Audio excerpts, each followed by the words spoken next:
Good morning, traders. It's 8:02 a.m. Chicago time. Sorry about the delay. Having a bit of a sneezing fit here, if I was to be honest, and I couldn't start right away. Um, Thanks for joining me on this Friday. Happy Friday, everybody. It is the 24th of June, 2022. This is episode number 2259 as we barrel towards 2,300 episodes. Derivatives trading is not suitable for all investors. Past performance is not necessarily indicative of future results. So, switching over to look at where the market stance is in the convergent trading pre-market summary sheet here this morning. We have a market that has a mild risk-on stance in the overnight session. It is poised to open in the U.S. The U.S. is poised to open in a gap higher versus yesterday's action. A couple of indicators yesterday that this was likely. I'll discuss those in a bit for the S&P. In terms of what's going on, really the most important thing right now is to pay attention to commodities. You know, commodities are our side of the business is getting a lot of respect. This is where, when we go back to the fundamentals, commodity prices become key. And despite the fact that crude gets all the attention and it's rallying, crude having put in a low this morning at $103.64, and a high at $106.78. It has a $3.14 spread, and it's holding somewhere near the upper end of the range here. It's still, if you look at the other commodities like copper, copper has fallen from pretty high levels. I forget where the high is, but you know, I've seen copper around $4.20 for a long time, and it's at $3.70. Currently, we see the same thing in natural gas. Natural gas is down about 25-30% from its highs,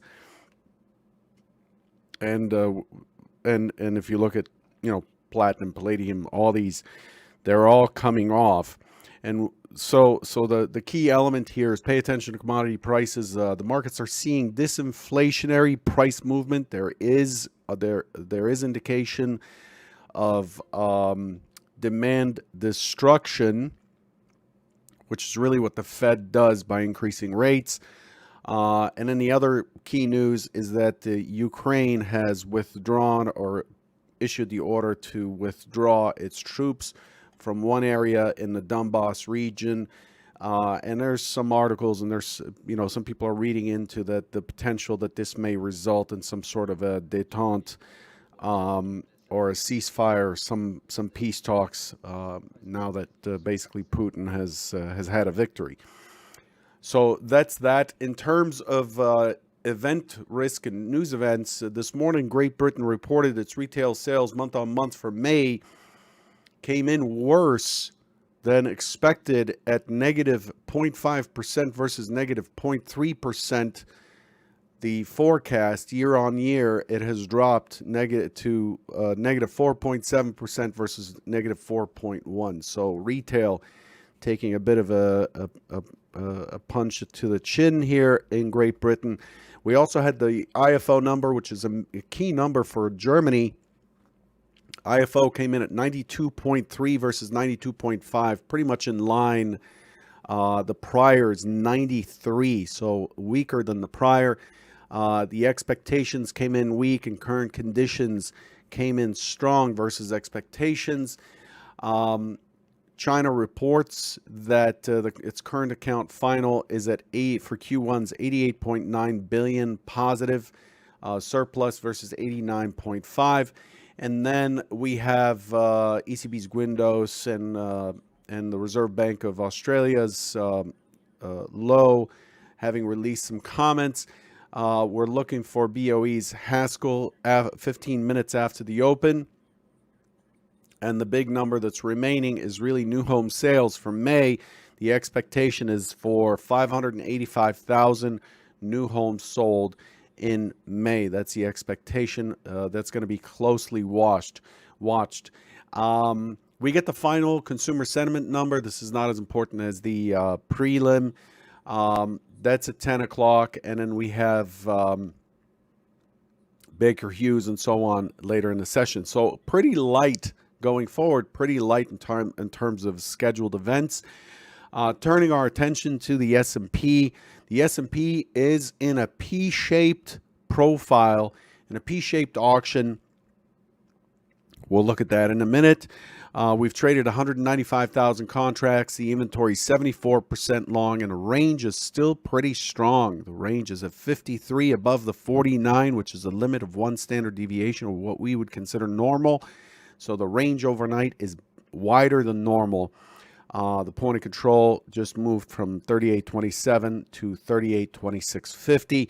Pretty high point of control, and we are ahead of the overnight market generated levels of the full session VWAP, which is at 38.20, and the full session mid, which is at 38.0775, which lines up nicely with the double top over the last couple of days. So that's the rundown.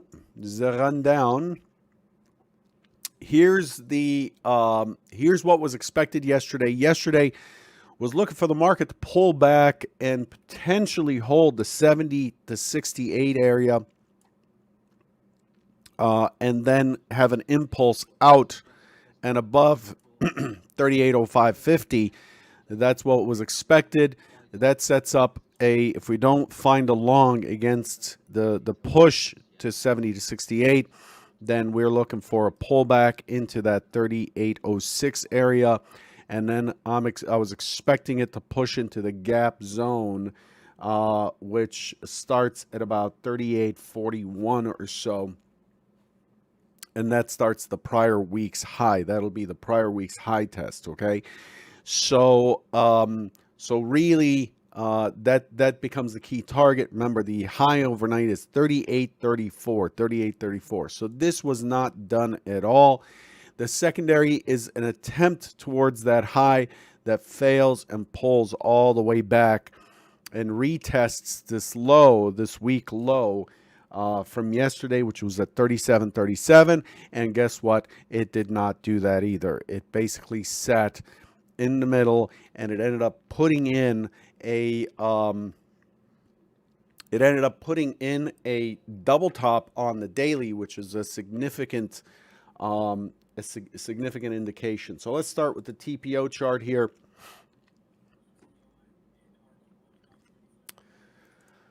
There we go. There's the TPO chart, and you could see that yesterday held, the day prior to yesterday, we opened below. We opened in a gap. We were immediately responsive, meaning coming back and responding to prices that were higher. The number there was 37.75, as you recall. And we went back, we pushed all the way to 0550. 0550, we were expecting 09. 0550. And then it ended up closing relatively weakish. Let me reset this. Relatively weakish. Yesterday, we opened right on top of that high volume node yesterday, and I've warned you about this, that hey, we're opening right on top of this balance, the prior day's point of control, volume point of control, and so on. Be careful. It is likely to be choppy, and it sure was. And it ended up testing down into 45, which actually, if you recall, I talked about the key trade from Tuesday was the pullback to 45.50 for a run into 37.90, and then shooting for an extended push to 38.09. So we went right back to that 45 area, and we ended up crossing the range and putting in a double top. We tested the prior day's high by one tick yesterday, giving us a bit of a double top and finishing at the high. The fact that we opened, broke the IB high, then broke the IB low. So now it's bearish, right? We break the IB high and then we end up traveling all the way across the range to break the IB low. We expect that to be bearish, potential for a neutral, extreme low, and a reversal day. But what it did, which was not easy to trade, what it did is it turned and pushed all the way back to the high, closing at basically 3,800. You can see the settlement price was 37.99. This is the highest settlement price for 2 weeks. For 2 weeks, this is the highest the market has settled. Very significant with a week high. This sets us up, as I said, in the Convergent. If you're a Convergent Trading member, I wrote last night. The last two sessions had elevated volume at 1.25 million plus contracts in the RTH session. We see a battle on the tape throughout the session. We're seeing a battle back and forth, back and forth. 37.75 is now the official MC point of control for this entire range from the 13th of June to the 23rd. Today's the highest settlement price in the last 2 weeks since June 10th. Buyers made some headway today, but they remain within the upper bound, so they really didn't take on new territory. And then I said the way the flow reads these days, my guess is that some automated algo systems are getting hammered with whipsaws. We see that on the tape. We see these back and forth, but there's no real follow through. The delta profile is all over the place with no real progression of price. So we see that there's a real battle going on. And then I said, expecting another active session tomorrow with a clear double top on the daily at 38.05, 38.06, expecting that to break basically, and it did overnight. So that's where we are. We're currently at 38.2850, and as it shows here on Edge Pro X, the high is 38.34 and a quarter. So we have not given up much territory. Let's look at what we've done here. So again, we put in a high right here, right? And then yesterday we put in a high right there. So we've really pushed to the upper end of the range. And what have we done in terms of time framing on the Globex? Again, Convergent members, you'll notice that the stock zone chart that I put up yesterday outlines this. But we put in this low, right, which is basically last week's low at 36.39. We put in a low, then we put in a higher low, right, at 60. Then we put in a higher low, and then we put in a higher low, and then we put in a higher low. So once this is done, the Globex session is one time framing up, 1, 2. One time framing up, and the trend is higher. It doesn't have to make higher highs. It does not. It just has to make higher lows. And the trend, again, as I talked about last night, the trend is definitely favoring the break of the 38.06 and a push today. And so now it brings us within firing range of the 38.43, prior week's high right up here, which was an excess high. It was an excess high. The prices were rejected up there. And where we're stuck right now is right here. This is where we are stuck right now. So let's zoom in a little bit.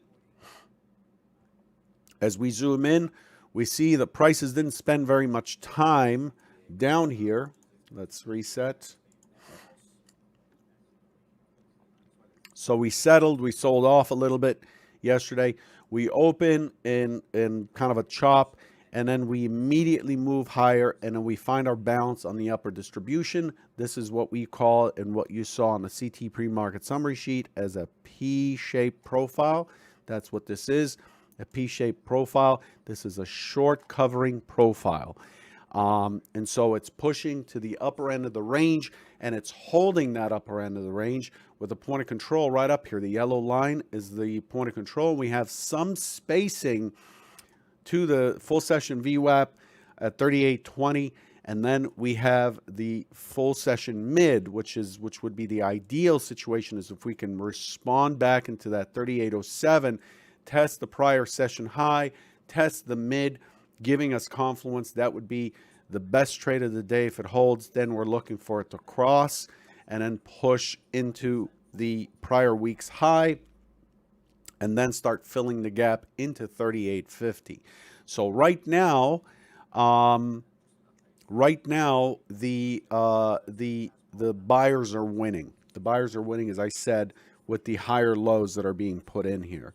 So overall, that's what we have. We have a market that is really fighting. It has a reason to be selling and buying. You know, there's a good argument for being a seller or being a buyer, and we're seeing that on the tape. The order flow is incredibly noisy, as you can see back here. You look at these trade dots, very, very noisy order flow. Really nice setup right here yesterday against this low. And I don't know, I don't have very much more to say. So this is where we stand looking at the heat map. Not much in the way of block trades until you get the full session VWAP 3820. You see there's a block right there. It gives us that dark line on the heat map. And then above us, you know, it's pretty thin in between. And then above us, we're really thin all the way up to 3840.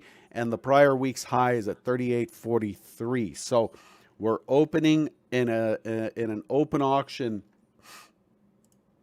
We're likely to open in an open auction out of range. We're opening in a gap higher, which was what's called an external gap. Today, gap rules apply. Gap rules apply. Okay. And what does that mean? That means the fact that the market is out of balance. We are needing to pay attention to see if they become responsive and pull back to where we were the prior session, where we accepted prices the prior session, or do we gap and go? If we gap and go this morning, please don't short it. But if we have a pullback, we need it below the 3806 in order to fully engage on the short side. Shorts, even if it pulls back, shorts on retracements higher after the pullback really are short-term trades, scalps mainly. Okay, so it's a bullish. We're on the bullish side. If I can keep you off your your sell button for a little bit, at least at the open, I probably have done you a favor. Okay, so that's the lay of the land. Looking at relative delta, large lots really not doing very much in the overnight session, but overall, very large lots and small lots are positive. This is being lifted quite equally. There isn't a battle between the large and the small lots. Generally, we see these two fighting each other, but they're moving in the same direction. To me, that's not something I weigh heavily, but it does give me more confidence when I see lifting take place. It tells me that it's lifting across the key players. Okay, so relative delta is positive coming in. It's pretty positive for the Globex session. I'm expecting that we would likely wiggle and just push higher and leave a gap behind this morning. Not expecting responsive selling this morning. That's the key thing. Okay, so that's what that is. Just a quick reminder. Yesterday, I did a webinar on a live webcast on how to correct common trading failures. We got a lot of comments. I saw a lot of comments on my Twitter feed and elsewhere. And I strongly encourage you to go watch it. If you are struggling or if you find yourself repeating the same errors or whatever, I strongly encourage you to go watch that. You can find it at go2ct.pro/common-trading-failures. Really important for you to watch just so you can understand how the trader death spiral works and to interrupt it. The goal is to interrupt it and have a plan for that, because I see a lot of people getting too involved with the market and then blowing up as a result, which really doesn't help anyone. Let's take a look at what's expected for today. So let's put some lines on a chart here. Just setting up the chart, and we're going to be off to the races. Remember, it's Friday. Don't fight the market. This morning, again, we're opening in a gap. The prices are up here. We are right up against the week high in the overnight session. I expect this to open and immediately pop higher. I expect to find us into 38.43, 38.45 area. This 43 right here is the prior week's high. I'm expecting this to be a sweep to the upside, 38.43 to be swept. The one-time framing on the weekly has been down. So now, if we take out the 43, we break that, and we are likely to sweep through. There are likely to be some pretty big stops behind that 43. Once it gets done and it kind of blows away the stops, the expectation is it's likely to respond and hold sideways through most of the session. I'm not expecting it to sell off or anything. I'm expecting it to really just push into that gap zone that starts at 38.43 and potentially get up to this 57 area, with 50 being the mid-century figure. So pay attention to 50. Okay, I'm going to circle it. It's a mid-century. So that's that's the area that we're likely to see icebergs and whatnot. And then I expect it to fall in the middle and potentially later in the session fill the gap in, but not likely. Okay, the secondary scenario, so the primary scenario is a continuation that comes up against some pretty big levels. We're kind of extended on the week already in terms of statistical range, so I'm not expecting it to be a runner. The secondary is an open auction that tests through the overnight high, doesn't really break the 43, comes back in. I'm looking for the impulse to the downside, retest, and then the scenario 2 would go and look for the lost control there. The test of the 38.06. Okay, 38.06, little bounce, consolidate, and then later in the session come down and give us our prior settle stat and come right back to the 3800 to advertise lower prices for next week. Sorry about these odd circles. The program's kind of going wackier, my mouse is. So those are the two main scenarios. The third scenario is an open rejection reverse. Open, attempt to be responsive, reject, reverse. This has driving behavior. So now we have an impulse up. Squeeze the 43 and really push to give us the day range. We're likely to pull back into the 38.18, 38.15 area, right down here, 15, 18. And then we get into the gap zone, and we're very likely to push into 70 up here to give us the expected day range. That's the third scenario. That's the very bullish scenario as the shorts get squeezed and the market starts lifting. Okay, the market does have a positive skew as discussed, and I'll leave you with that. There was some trade wisdom I wanted to share with you, but these are getting too long. So I'll let you guys go. Enjoy your trading day and your weekend. Remember, it's Friday. Don't get yourself in trouble on Friday. It just destroys your weekend. Don't do it. Good luck, and I'll catch you Monday morning. Take care.